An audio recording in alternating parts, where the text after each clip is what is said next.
या वीकेंडला इंतजार खतम, फायनली बाजी आलाय तुमच्या भेटीला. श्रेयस तळपदेसाठी यापेक्षा बेटर कमबॅक नव्हताच. चित्रपट अर्थात एक फॅन्टसी आहे आणि या फॅन्टसीमध्ये काही भावलेले मुद्दे ते पुढील प्रमाणे.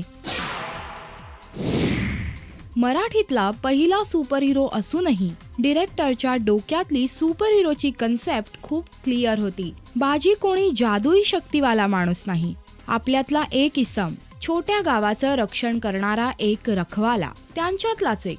त्यामुळे मृत्यू, दुःख, जखमा हे सगळं त्याच्या वाट्याला आलेलंच आहे. त्याच्या तोडीस तोड मिळालेला विलन अतिशय क्रूर, निर्दयी, त्याने लोकांच्या मनावर तयार केलेली दहशत. थोडक्यात काय, मार्तंड म्हणजे भीती आणि बाजी म्हणजे हिम्मत. या दोन शक्तींचा प्रभाव आणि मांडणी हा या चित्रपटाचा गाभा आहे. कथा पूर्णतः कमर्शियल आहे. रोमॅन्स, विरह, ॲक्शन, मातृप्रेम, पॅशन, रहस्य, क्रूरता सगळं काही भरभरून आहे. इतकं सगळं असूनही कथा जरा रेंगाळते.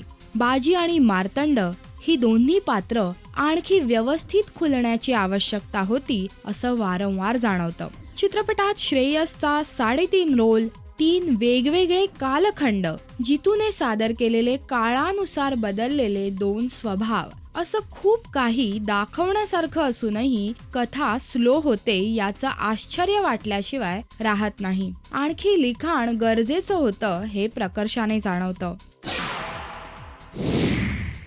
तांत्रिक दृष्ट्या चित्रपट अतिशय उत्कृष्ट झालाय. चित्रपटामधल्या सगळ्या कमर्शियल एलिमेंट्सना इथे न्याय मिळतोय.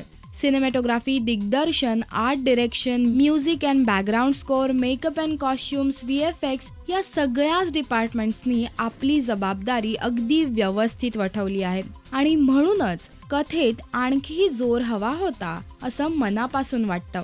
त्याचप्रमाणे चित्रपटाचे संवाद आणखी कॅची आणि अट्रॅक्टिव्ह होऊ शकले असते.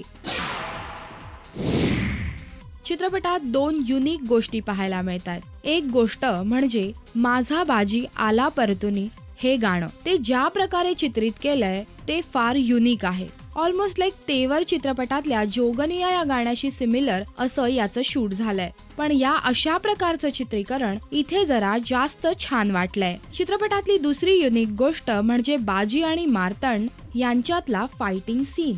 शिवाय शोले नंतर बऱ्याच वर्षांनी ट्रेन आणि त्यावर सादर केलेले स्टंट्स इथे पाहायला मिळत आहेत. डोळ्याला आनंद देईल असं चित्रण नक्कीच झालंय. श्रेयसच्या 3.5 रोलचं गणित अगदी झकास जमलंय. श्रेयसने कमबॅक मध्ये अगदी अधोरेखित करण्यासारखा अभिनय केलाय. रोलमध्ये शिरून काम करणं काय असतं ते श्रेयस आणि जितू दोघांनीही दाखवून दिलंय. अमृताने साकारलेली गौरी संपूर्ण गावाचा साधेपणा आणि बाजीची इन्स्पिरेशन म्हणून समोर येते. अभिनयात, सादरीकरणात वापरलेली creativity up to the mark होती आणि त्याला गरज होती आणखी थोड्या स्टोरी बोर्डची, लिखाणाची.